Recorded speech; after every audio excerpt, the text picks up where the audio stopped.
Hello बच्चों, आपका स्वागत है आपकी अपनी शिक्षा की चौपाल। शिक्षा की चौपाल में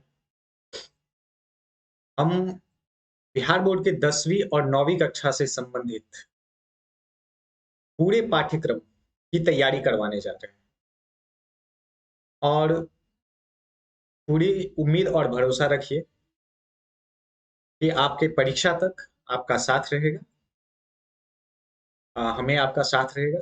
हम आपका पूरी तरह से सहयोग करेंगे। तो इससे संबंधित जितने भी रिलेटेड वीडियोस हैं या आपके पाठ्यक्रम से संबंधित जितने भी नोट्स हैं वो हम प्रोवाइड्स कराने का प्रयास करेंगे और साथ ही आपको टाइम टाइम पे इससे संबंधित सब्जेक्टिव ऑब्जेक्टिव वीडियोस भी अवेलेबल हो जाएंगे और प्रत्येक विषय का होगा। तो इसी क्रम में आज हम बिहार बोर्ड के जीव विज्ञान का प्रथम अध्याय जैव प्रक्रम एवं पोषण का अध्ययन करेंगे। इसका अध्ययन करेंगे जैव प्रक्रम एवं पोषण का। तो चलिए हम शुरू करते हैं। देखिए, जैव प्रक्रम को समझने से पहले हमें एक कॉन्सेप्ट समझना होगा। वो क्या है? सजीव और निर्जीव क्या होता है? आपके मन में प्रश्न आ रहा होगा कि सर आप ये क्या बोल रहे हैं, सजीव और निर्जीव? ये तो सबको पता है, ये तो बच्चे क्लास में पढ़ाया जाता था। हमें भी पता है कि सजीव वे हैं जिनमें निम्न 5 लक्षण पाए जाते हैं। कौन कौन से? श्वसन, पोषण, प्रजनन, प्रजनन, प्रचलन और वृद्धि। कौन कौन से? श्वसन, पोषण, प्रजनन, प्रचलन और वृद्धि। ये 5 लक्षण पाए जाते हैं, वो सजीव कहलाते हैं। ठीक है। तो श्वसन को अगर हम सामान्य अर्थ में समझें, सांस लेना। पोषण, भोजन करना। प्रजनन, बच्चों को जन्म देना। प्रचलन, चलना यानी गति करना। और वृद्धि, वृद्धि का अर्थ हो गया शरीर की लंबाई या आकार में बढ़ोतरी। तो इस प्रकार अगर सामान्य शब्द में हम करें तो श्वसन का अर्थ सांस लेना। ठीक है।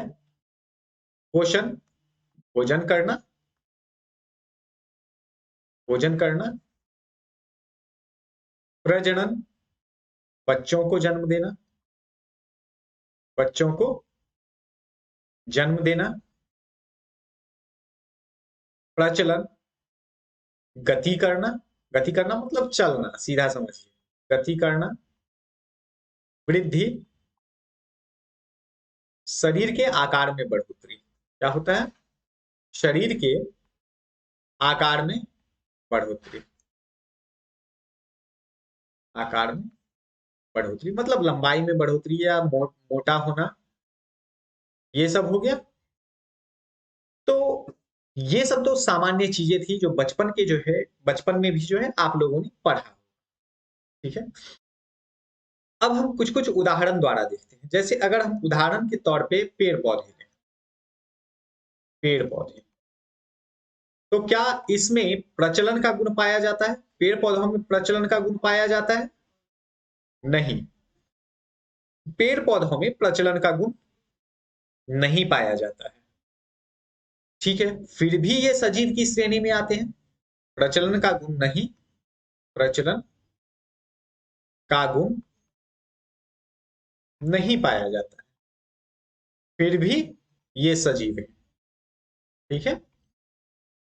तो बहुत सारे ऐसे जीव हैं जिसमें इस प्रकार के लक्षण नहीं पाए जाते हैं, फिर भी वो सजीव है। इसी क्रम में हम अध्ययन करेंगे विषाणु, जिसे इंग्लिश में वायरस कहते हैं। विषाणु या वायरस का। ठीक है। तो विषाणु को हम सजीव माने या निर्जीव? प्रश्न आता है कि विषाणु सजीव या निर्जीव? या निर्जीव, आप इसे क्या मानेंगे? देखिए, विषाणु जो होता है उसे सजीव और निर्जीव की सीमा पर रखा गया है। सजीव एवं निर्जीव की सीमा। अब बोलिएगा ये क्या होता है सजीव एवं निर्जीव की सीमा। तो सबसे पहले समझिए कि सीमा का अर्थ क्या होता है। सीमा का अर्थ होता है जो दो क्षेत्रों को अलग करने वाला बाउंड्री। तो ये भी एक बाउंड्री है, ये भी एक बाउंड्री है जो सजीव को और निर्जीव को अलग करती है। अब बोलिएगा ये क्या हुआ, ये बाउंड्री है, बाउंड्री का मतलब हमको समझ में नहीं आया। तो ठीक है, मैं बताता हूं आपको सजीव और निर्जीव की सीमा का क्या तात्पर्य। सजीव और निर्जीव की सीमा का तात्पर्य है यहाँ पे कि जब विषाणु किसी जीवित कोशिका में प्रवेश कर जाता है तो वह सजीव की तरह व्यवहार करने लगता है। क्या होता है, विषाणु जब किसी जीवित कोशिका में प्रवेश कर जाता है, कोशिका में प्रवेश कर जाता है, कर जाता है, क्या होता है, उस अवस्था में वह सजीव की तरह व्यवहार करता है। तब इसे सजीव माना जाता है, सजीव माना जाता है। ठीक है, तो जब वह जो है शरीर में प्रवेश कर गया तो उसे सजीव माना गया। अच्छा, अगर शरीर में प्रवेश नहीं किया, अगर शरीर में प्रवेश नहीं किया यानी अन्यथा, अन्यथा मतलब अगर शरीर में प्रवेश नहीं किया तो यह निर्जीव माना जाता है। क्या माना जाता है, निर्जीव माना जाता है। ओके, तो आखिर ऐसा क्या होता है कि शरीर में प्रवेश करने पे इसे सजीव माना जाता है। तो शरीर में जब यह प्रवेश कर जाता है तो इसे सजीव माना जाता है क्योंकि इसमें आणविक गतियां पैदा हो जाती हैं। क्या होती हैं, आणविक गतियों की उत्पत्ति हो जाती है, आणविक गतियों की उत्पत्ति हो जाती है। यानी इससे स्पष्ट होता है कि सजीव होने के लिए आणविक गतियां आवश्यक है। क्या है, आणविक गतियां सजीव, आणविक स्तर पे, यहाँ पे आणविक स्तर पर गतियों की उत्पत्ति हो जाती है, यानी सजीव होने के लिए आणविक गतियां आवश्यक है। अब ठीक है, इसे हम समझते हैं, इसके द्वारा हम एक महत्वपूर्ण सजीव और निर्जीव में अंतर स्पष्ट कर सकते हैं। ठीक है, तो क्या है वो महत्वपूर्ण अंतर, तो देखिए सबसे पहले आप समझिए, हम जानते हैं कि जीवन की सबसे छोटी क्रियात्मक और संरचनात्मक इकाई कौन सी है। तो जीवन की सबसे छोटी, सबसे छोटी क्रियात्मक एवं क्रियात्मक एवं संरचनात्मक इकाई, संरचनात्मक इकाई कोशिका है। क्या है, जीवन की सबसे छोटी क्रियात्मक एवं संरचनात्मक इकाई कोशिका है। ठीक है, कोशिका है। और कोशिका का निर्माण किससे होता है, कोशिका का निर्माण होता है जीव द्रव्य से। किससे होता है, कोशिका का निर्माण होता है जीव द्रव्य से। और जीव द्रव्य का निर्माण किससे होता है, तो जीव द्रव्य का निर्माण होता है न्यूक्लियो प्रोटीन और प्लस अन्य तत्व मिलके, प्लस अन्य तत्व मिलके। अब यही दो चीज, न्यूक्लियो प्रोटीन ये अणु है, ये क्या है, न्यूक्लियो प्रोटीन अणु है, और अन्य तत्व के अणु जब विशेष प्रकार से व्यवस्थित, इनके विशेष प्रकार के, विशेष प्रकार से, विशेष प्रकार से व्यवस्थित होने पर, व्यवस्थित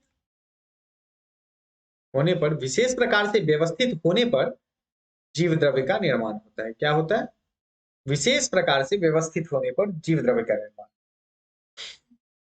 और जीव द्रव्य में ही जीवन के सारे गुण मौजूद रहते हैं। क्या होते हैं? जीव द्रव्य में जीवन के सारे गुण मौजूद रहते हैं। अब यहां पे आप समझिए, इस बात को समझिए कि यहां पे कहा क्या जा रहा है। यहां पे कहा जा रहा है कि अगर न्यूक्लियोप्रोटीन या अन्य तत्व विशेष प्रकार से व्यवस्थित हुए तो सजीव, और विशेष प्रकार से व्यवस्थित नहीं हुए तो जीव द्रव्य का निर्माण नहीं होगा। तो नहीं हुए तो निर्जीव। क्या हो गया? नहीं हुए तो निर्जीव। तो इस प्रकार मतलब एक महत्वपूर्ण अंतर जो है मिलता है सजीव और निर्जीव में, कि सजीव में जो है अणुओं की एक विशेष संरचना होती है, ठीक है, एक विशेष व्यवस्था होती है, जबकि निर्जीव में अणुओं की विशेष व्यवस्था नहीं होती। तो क्या हुआ? सजीव में अणुओं की विशेष व्यवस्था होती है, अणुओं की विशेष व्यवस्था होती है, विशेष व्यवस्था होती है, जबकि निर्जीव में नहीं, निर्जीव में नहीं। तो इस प्रकार हम लोगों ने सजीव और निर्जीव में जो अंतर पढ़ा, उसमें पहले जो हम 5 पढ़ते थे कि श्वसन, पोषण, प्रजनन, प्रशलन और वृद्धि, उसके अलावा एक महत्वपूर्ण हम चीज हमने जाना कि सजीव में अणुओं की विशेष व्यवस्था होती है, जबकि निर्जीव में अणुओं की विशेष व्यवस्था नहीं होती है। तो चलिए अब हम आगे समझते हैं कि जैव प्रक्रम क्या है। हम किसके बारे में समझेंगे? अब आगे हम समझेंगे कि जैव प्रक्रम क्या होता है। तो जैव प्रक्रम समझने के लिए हम पहले इसके जो है परिभाषा को जानते हैं। जैव प्रक्रम जो है वे सारी क्रियाएं जिसके द्वारा जीवों का अनुरक्षण होता है, जिसके द्वारा जीवों का अनुरक्षण होता है। क्या होता है? जिसके द्वारा जीवों का अनुरक्षण होता है। क्या कहलाता है? जिसके द्वारा जीवों का अनुरक्षण होता है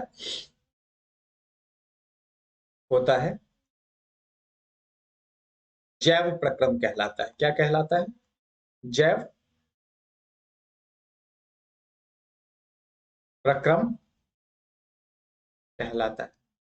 तो वे सारी क्रियाएं जिसके द्वारा जीवों का अनुरक्षण होता है, जैव प्रक्रम कहलाता है। अब देखिए यहां पे कौन सी क्रिया है जिसके द्वारा जीवों का अनुरक्षण होता है? आखिर ये कौन सी क्रिया है? तो देखिए हम यहां पे समझेंगे, जैसे एग्जाम्पल आप लीजिए, उदाहरण, सांस लेना, सांस लेना। सांस अगर हम ना लें तो क्या जो है जीव जीवित रहेंगे? क्या जीवन का अनुरक्षण हो पाएगा? जीवन का रक्षा हो पाएगा? नहीं हो पाएगा। पोषण, ऊर्जा प्राप्ति के लिए पोषण आवश्यक है। बिना पोषण के क्या हम जीवित रह पाएंगे?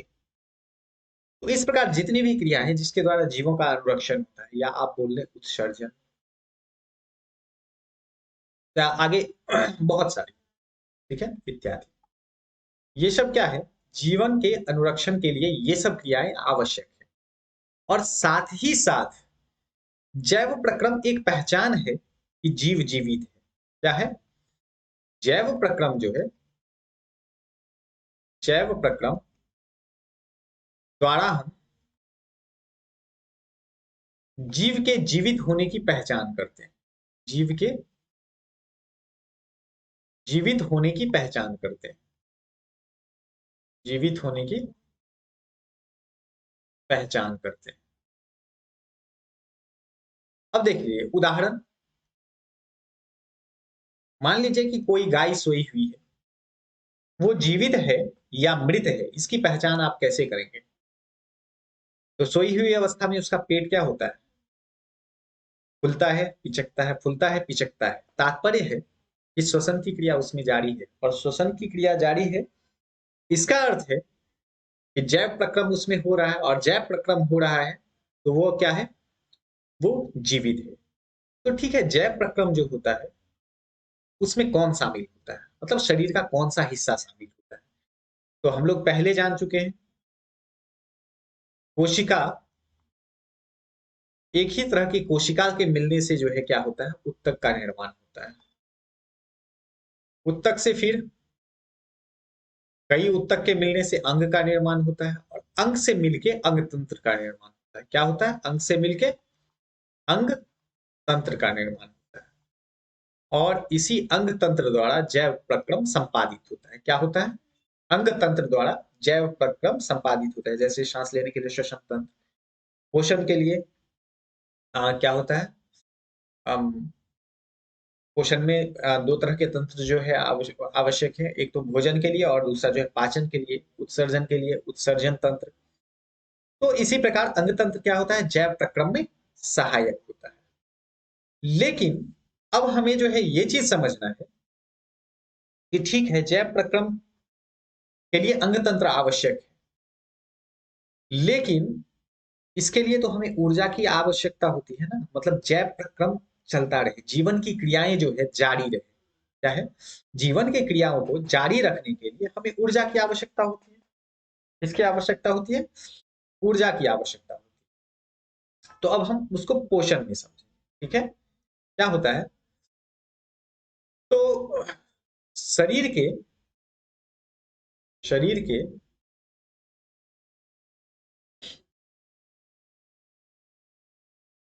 जीवन संबंधी क्रियाओं, जीवन संबंधी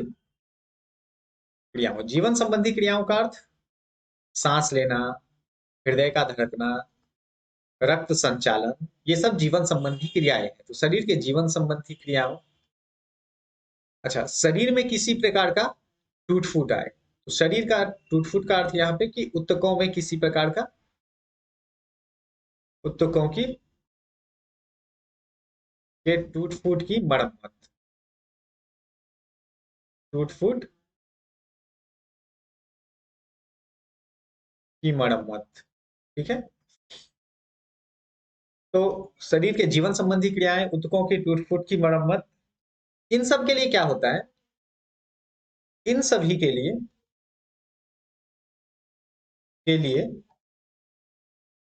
ऊर्जा की आवश्यकता होती है। क्या होती है, शरीर को ऊर्जा की आवश्यकता होती है। ठीक है, तो ये ऊर्जा जो है हमें कहां से मिलती है, ये ऊर्जा हमें कहां से मिलती है। अगर प्रश्न किया जाए ये ऊर्जा कहां से मिलती है, तो हम देखेंगे कि अगर हम सिर्फ भोजन कर लें तो ऊर्जा नहीं मिलेगा, अगर हम सिर्फ जल पी लें तो ऊर्जा नहीं मिलेगा, अगर हम सिर्फ सांस ले लें और भोजन ना करें तो भी हमें ऊर्जा नहीं मिलेगी। यानी ये ऊर्जा हमें सम्मिलित रूप से किस प्रकार मिलती है, पोषण प्लस शोषण द्वारा। ये ऊर्जा कहां से प्राप्त होती है, पोषण प्लस शोषण द्वारा। यानी हम जब भी कोई जो है खाद्य पदार्थ को, पोषण पोषण कहां से मिला, तो भोजन द्वारा।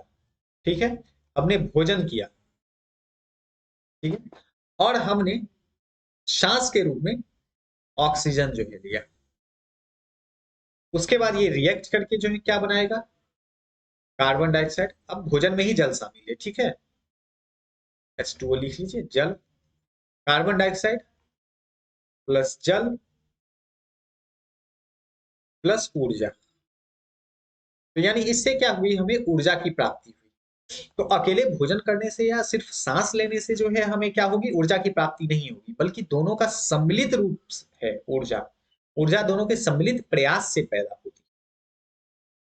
तो हम यहाँ पे क्या देख रहे हैं कि पोषण जो है वह भोजन से मिली। अब हम आगे की जो है प्रक्रिया का अध्ययन करते हैं। तो अगर हम बात यहाँ पे जो है पोषण की करें, तो पोषण जो है यह क्या है? जीव इस प्रक्रिया द्वारा इस प्रक्रिया द्वारा पोषक तत्वों को पोषक तत्वों को ग्रहण कर ग्रहण कर उसके उपचयन या अपचयन उपचयन या अपचयन द्वारा द्वारा ऊर्जा की प्राप्ति करते हैं। क्या करते हैं? जीव इस प्रक्रिया द्वारा जीव इस प्रक्रिया द्वारा पोषक तत्वों को ग्रहण कर उसके उपचयन या अपचयन द्वारा ऊर्जा की प्राप्ति करते हैं। आपके समझ में ये नहीं आया होगा कि उपचयन या अपचयन क्या होता है। उपचयन का अर्थ होता है ऑक्सीजन का जुटना, अपचयन मतलब होता है ऑक्सीजन का हटना। सीधा समझिए, ज्यादा दिमाग नहीं लगाना है। भोजन किया, ऑक्सीजन जुटा, ये प्रक्रिया हो गया उपचयन। अपचयन जब क्या होता है कि यहाँ पे जो है देखिए आप, कार्बन डाइऑक्साइड गैस है, तो कार्बन डाइऑक्साइड गैस इससे जो है बना फॉर्म हुआ, तो ये क्या हुआ? अपचयन। तो जीव इस प्रक्रिया द्वारा पोषक तत्व को ग्रहण करेगा, उसके उपचयन या अपचयन द्वारा ऊर्जा की प्राप्ति करेगा। ठीक है, तो हमने यहाँ पे पोषण समझा कि पोषण जो है जीवों के भोजन ग्रहण करने की एक प्रक्रिया है जिसके द्वारा पोषक तत्वों को ग्रहण कर उसके उपचयन या अपचयन द्वारा ऊर्जा की प्राप्ति करते हैं। अब देखिए, अगर जो है हम बात करें इसकी मतलब पोषण की, तो क्या प्रत्येक जीव में पोषण का स्वरूप एक होता है? क्या प्रत्येक जीव में पोषण का स्वरूप एक होता है? तो हमारा जवाब क्या होगा? प्रत्येक जीव में, एक मिनट,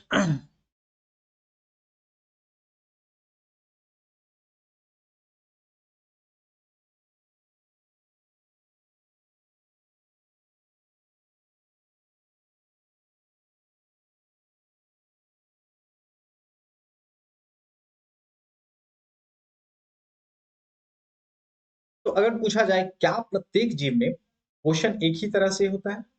क्या प्रत्येक जीव में पोषण का स्वरूप स्वरूप एक ही होता है? एक ही होता है? तो आपका जवाब क्या होगा? स्पष्ट तौर पे प्रत्येक जीव में पोषण का स्वरूप एक ही नहीं होता है। ये तो आप बचपन से जो है इस चीज को समझते आएंगे। कैसे? एक सामान्य उदाहरण समझिए। हम पेड़ पौधे की बात करते हैं और मनुष्य की बात करते हैं। पेड़ पौधे और मनुष्य की बात करते हैं। पेड़ पौधे पोषण कैसे करते हैं? तो पेड़ पौधे कार्बन डाइऑक्साइड गैस प्लस क्या होता है?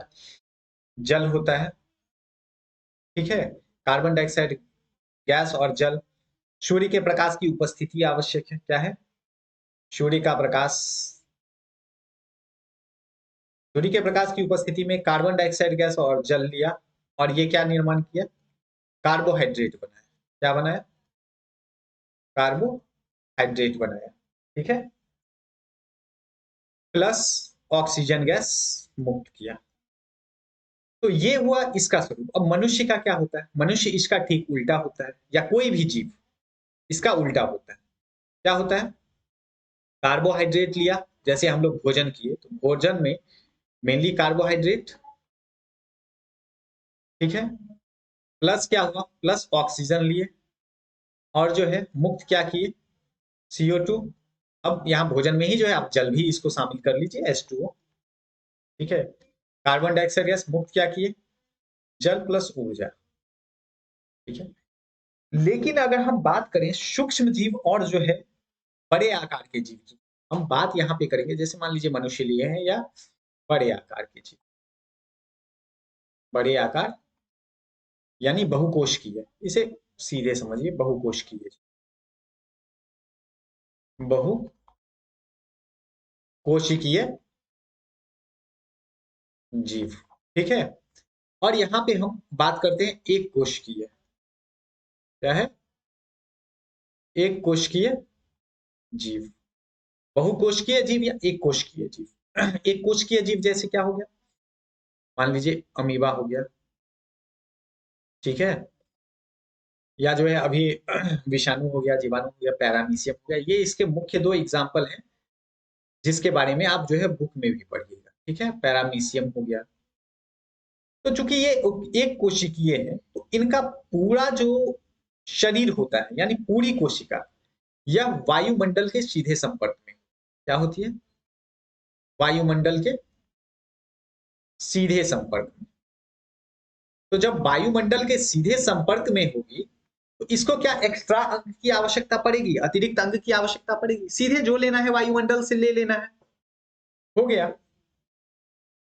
तो इसमें जो है श्वसन के लिए कोई विशेष अंग नहीं होगा। क्या होगा? इसमें श्वसन के लिए विशेष अंग नहीं। इसमें विशेष अंग नहीं, चाहे श्वसन बोलिए, उत्सर्जन बोलिए, पोषण बोलिए, विशेष अंग नहीं। ये सीधे जो है मतलब उसी एक कोशिका से घेरेंगे, उसको पचाएंगे, खा जाएंगे। इसमें विशेष अंग नहीं होता है। जबकि इसमें क्या होता है? इसमें प्रत्येक प्रक्रिया के लिए क्या होता है? एक विशेष अंग होता है। क्या होता है? विशेष अंग होता है। तो इस प्रकार चूंकि ये वायुमंडल के सीधे संपर्क में होते हैं, इसीलिए इन्हें विशेष अंग की आवश्यकता नहीं होती है। अब देखिए महत्वपूर्ण चीज है, तो प्रश्न पूछा जा सकता है कि एक कोशिकीय जीव को भोजन के पाचन के लिए विशेष अंग की आवश्यकता नहीं होती है, क्यों? या श्वसन के लिए विशेष अंग की आवश्यकता नहीं होती है, क्यों? क्योंकि ये पर्यावरण के सीधे संपर्क में होते हैं। जब पूरी कोशिका पर्यावरण के सीधे संपर्क में होती है तो विसरण क्रिया द्वारा, विसरण क्रिया आप समझते होंगे, सीधे आप समझिए, अभी इसे सीधे समझिए कि शरीर से डायरेक्ट ये आवश्यक ऑक्सीजन को सोख लेते हैं। जब आवश्यक ऑक्सीजन सोख लेते हैं तो विशेष अंग की आवश्यकता नहीं है। लेकिन हमारा प्रत्येक कोशिका, शरीर का कोशिका डायरेक्ट जो है पर्यावरण के संपर्क में नहीं होता है। जैसे आप मान लें पेट के आंतरिक कोशिका की बात करें तो क्या संपर्क हो? हमें भी नहीं दिखती, तो पर्यावरण के संपर्क में क्या होगा? तो इस प्रकार चूंकि ये पर्यावरण के सीधे संपर्क में होती है तो विसरण क्रिया द्वारा ये अपनी ऑक्सीजन की आवश्यकता पूर्ति कर लेती है, इसलिए इसे विशेषण की आवश्यकता नहीं होती। जबकि अन्य बड़े जीवों को, बहुकोशिकीय जीवों को क्या होता है? विशेष अंग की आवश्यकता होती है। ठीक है। तो अब एक और जो है प्रश्न उठता है कि पोषण की जरूरत होती क्यों? तो पोषण की जरूरत जो होती है, नंबर एक, जैव प्रक्रम के संपादन के लिए। क्या? जैव प्रक्रम के संपादन। और दूसरा, शारीरिक क्षति की पूर्ति के लिए। शारीरिक क्षति का अर्थ उत्तकों के मरम्मत के लिए, उत्तकों के टूट फूट, निर्माण या मरम्मत के लिए, उत्तकों के निर्माण निर्माण या मरम्मत के लिए। ठीक है। तो इसके लिए जो है जैव प्रक्रम का संपादन उत्तकों के निर्माण या मरम्मत के लिए होता है। चलिए अब आगे देखते हैं कि पोषण के प्रकार। ठीक है। पोषण कितने प्रकार के होते हैं? तो पोषण हम देखें, पोषण दो प्रकार के। पोषण कितने प्रकार के होते हैं? पोषण दो प्रकार के। तो कौन कौन से पोषण दो प्रकार के होते हैं? पहला स्वपोषण और दूसरा परपोषण। तो स्वपोषण क्या होता है? स्वपोषण को अगर बोले तो ये इसका इसके अगर जो है शब्दों पे जाए और इसके जो है हम बात करें तो ये इसे कहा जाता है ऑटोट्रॉपिक। क्या बोला जाता है? ऑटोट्रॉपिक। ठीक है। तो ये क्या हो गया? Auto plus trophic. ये ग्रीक वर्ड है। क्या है ये? Greek Greek Greek word. तो ऑटो का अर्थ होता है यहाँ पे स्वतः।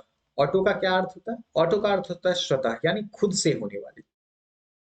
और ट्रॉफिक का अर्थ क्या होता है? पोषण। ट्रॉफिक का क्या अर्थ होता है? पोषण। तो ऑटोट्रॉफिक का जो है अर्थ आप समझ गए होंगे। ऑटो का क्या अर्थ होता है? स्वतः, और ट्रॉफिक का क्या होता है? पोषण। तो इसका अर्थ हुआ कि स्वपोषण, पोषण की वह प्रक्रिया, पोषण की वह प्रक्रिया, पोषण की वह प्रक्रिया जिसमें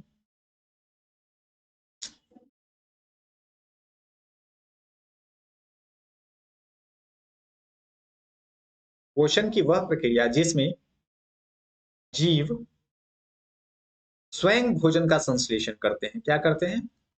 स्वयं भोजन का संश्लेषण करते हैं।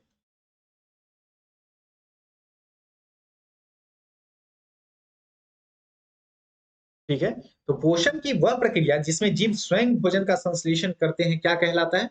स्वपोषण कहलाता है। ठीक है, तो अब देखिए तो यहाँ पे अगर हम बात करें स्वपोषण की, तो स्वपोषण किसमें पाया जाता है? स्वपोषण मुख्यतः पाया जाता है हरे पेड़ पौधे में। किसमें? हरे पेड़ पौधे।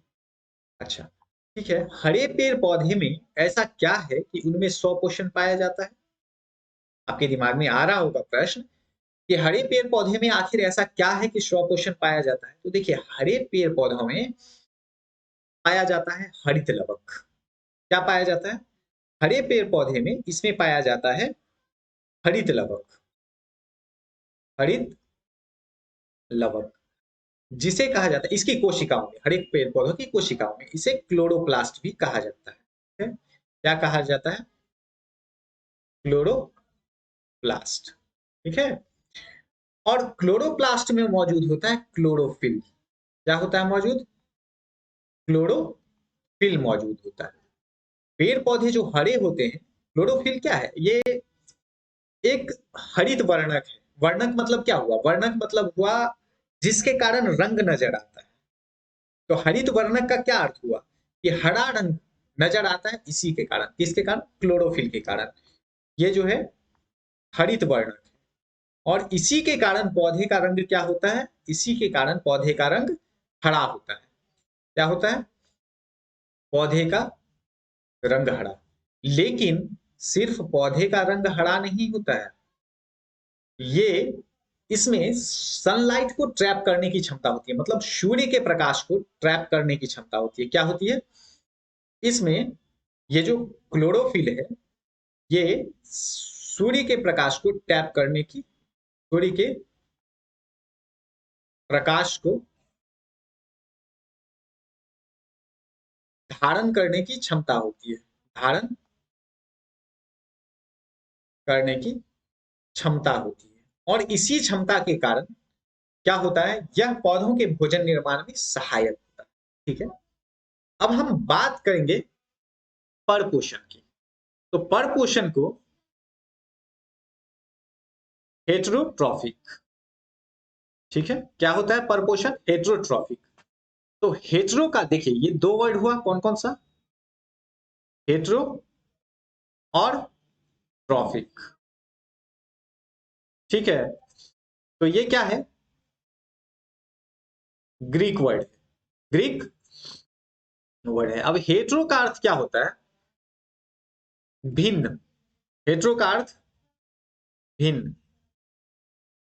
तो भिन्न, और ट्रॉफिक मतलब पोषण। तो यहाँ पे भिन्न पोषण का अर्थ क्या है? भिन्न पोषण का अर्थ है यानी पौधों से जो है अलग, या इसमें हेटेरो भिन्न मतलब जिसमें जो है पोषण का ढंग अलग अलग तरह का हो। तो जो है इसमें क्या होता है कि इसमें जो है नाम से ही स्पष्ट है कि जीव भोजन का संश्लेषण स्वयं नहीं करता हो। क्या है? इसमें जीव भोजन का संश्लेषण स्वयं नहीं करते। क्या करते हैं? भोजन का संश्लेषण। संश्लेषण का अर्थ होता है भोजन बनाना। संश्लेषण स्वयं नहीं करते, यानी यह अपने भोजन के लिए दूसरे जीवों पर आश्रित रहते हैं। क्या होता है? यह अपने भोजन के लिए दूसरे जीवों पर आश्रित रहते हैं। अब आपके दिमाग में प्रश्न आ रहा होगा कि सर आप बोल रहे हैं कि यह अपने भोजन के लिए दूसरे जीवों पर आश्रित रहते हैं, तो हम तो देखते हैं आदमी खाना खुद बनाता है, खुद जो है मतलब गैस चूल्हा पे जो है कुकर चढ़ाता है, उसमें चावल डालता है, दाल डालता है। नहीं भाई, कहने का अर्थ यहाँ पे ये स्वयं नहीं बनाते हैं, इसका अर्थ ये नहीं है। इसका अर्थ ये है कि उसमें जो इंग्रेडिएंट लगते हैं, वो ये स्वयं नहीं बनाते हैं। क्या चावल जो है, उत्पादन भी मनुष्य करता है, लेकिन क्या मनुष्य चावल बनाता है? नहीं बनाता है। क्या दाल मनुष्य बनाता है? आदमी पैदा करता है, उसे बनाता नहीं है। इस अंतर को आप समझिए। जबकि पौधे क्या करते हैं? अपना भोजन क्या किसी अन्य जीवित प्राणी से लेते हैं क्या? पौधे किसी भी जीवित प्राणी से नहीं लेते हैं। चाहे हम सूर्य का प्रकाश का बात करें या जो है कार्बन डाइऑक्साइड का बात करें, ये सब क्या है? ये जीवित है क्या? नहीं है। ये जो है अजैव पदार्थ को ग्रहण करके और अपना भोजन तैयार करते हैं। और हम लोग क्या करते हैं? हमें चावल चाहिए तो पौधे से मिलता है, दूध चाहिए तो गाय से मिलेगा। इस प्रकार क्या करते हैं कि हम अपने भोजन के लिए अन्य जीवों पर निर्भर करते हैं। ठीक है? यहाँ पे भोजन संश्लेषण स्वयं नहीं करने का अर्थ है कि हम अपने भोजन के लिए अन्य जीवों पर निर्भर रहते हैं। तो इस प्रकार हम क्या देखते हैं कि इन दोनों में स्वपोषण और परपोषण में अंतर क्या हुआ कि स्वपोषण में जीव अपने भोजन का निर्माण स्वयं करते हैं, जबकि परपोषण में अपने भोजन के लिए अन्य जीवों पर निर्भर रहते हैं। अब देखिए, स्वपोषण और परपोषण का सबसे प्रमुख अंतर अगर आप समझिएगा, सबसे अगर प्रमुख अंतर की बात करें तो सबसे प्रमुख अंतर क्या होता है स्वपोषण और परपोषण में? स्वपोषण और परपोषण में, एक मिनट,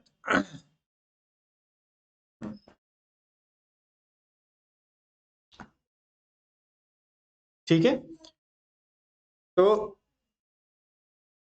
स्वपोषण और परपोषण की अगर जो है हम बात करें तो उसमें प्रमुख अंतर,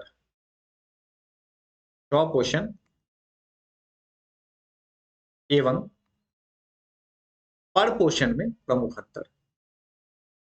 देखिए, मेन यही अंतर आपको पढ़ना है। पीछे जो पढ़े वो तो आपने पिछली कक्षा में भी पढ़ा है और वो बहुत आसान चीज है। यहाँ पे स्वपोषण और परपोषण में मुख्य अंतर, तो सबसे प्रमुख अंतर जो है, स्वपोषण में जीव क्या करता है? स्वपोषण में स्वपोषण में सरल कार्बनिक अणु मिलकर, सरल कार्बनिक अणु मिलकर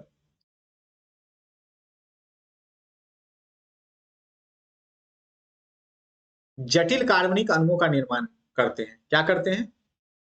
जटिल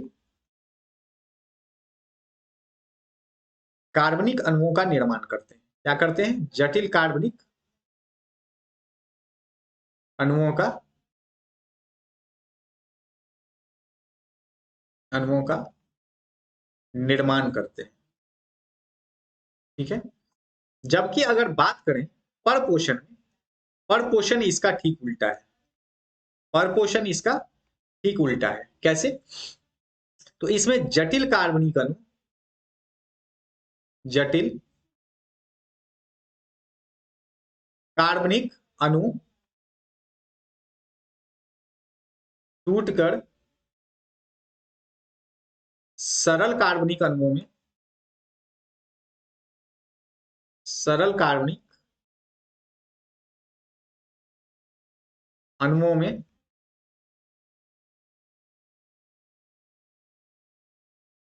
बदल जाते हैं। क्या होता है? जटिल कार्बनिक अणु टूटकर सरल कार्बनिक अणुओं में बदल जाते हैं। ठीक है।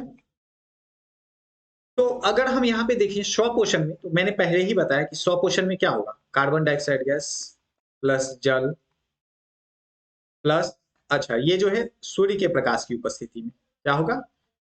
सूर्य के प्रकाश की उपस्थिति में किसका निर्माण करेगा? कार्बोहाइड्रेट, कार्बोहाइड्रेट और प्लस ऑक्सीजन प्लस जल भी उत्सर्जित करता है। प्लस ऊर्जा आप लीजिए, जल भी उत्सर्जित करता है। ठीक है, प्लस ऊर्जा। तो कार्बोहाइड्रेट, ऑक्सीजन, ऊर्जा, इसका जो है वो करता है, ऊर्जा का भी निर्माण होता है। अब देखिए, माफ कीजिएगा, यहाँ पे ऊर्जा हटा दीजिए, ये कार्बोहाइड्रेट प्लस ऑक्सीजन आप रखिए। और अगर इसका उल्टा करें, मनुष्य जब भोजन करता है तो ये क्या करता है, मनुष्य जब भोजन करता है तो कार्बोहाइड्रेट ग्रहण करता है। क्या ग्रहण करता है? कार्बोहाइड्रेट ग्रहण करता है, प्लस जल भी ग्रहण करता है, ऑक्सीजन भी जो है ग्रहण करता है, और ये जो है मिलके फिर जो है क्या बनाता है, ये कार्बन डाइऑक्साइड गैस उत्सर्जित करता है, जल उत्सर्जित करता है, और ऊर्जा का जो है उत्सर्जन करता है। अब देखिए ये प्रक्रिया, यहाँ पे क्या हुआ, कार्बन डाइऑक्साइड गैस जो है जल के साथ मिलकर कार्बोहाइड्रेट का निर्माण कराया, यानी जटिल कार्बनिक अणु का निर्माण कराया, और यहाँ पे जटिल कार्बनिक अणु जो है क्या हुआ, टूट करके सरल कार्बनिक अणु का निर्माण हुआ। ये भी कार्बनिक अणु है, इसमें कार्बन है, इसमें भी है, सरल कार्बनिक अणु का निर्माण हुआ। तो सबसे प्रमुख अंतर जो शव पोषण और परपोषण में है, इस शव पोषण में सरल कार्बनिक अणु मिलकर जटिल कार्बनिक अणु का निर्माण करते हैं, और परपोषण में जटिल कार्बनिक अणु टूटकर सरल कार्बनिक अणु में बदल जाते हैं। तो अब देखिए ये वीडियो काफी लंबा हो जाएगा, इसलिए इसे जो है यहीं पे छोड़ते हैं। अब अगले वीडियो में, यही बायोलॉजी की अगली वीडियो में हम उपस्थित होंगे फिर से। मिलते हैं तब अगले वीडियो में।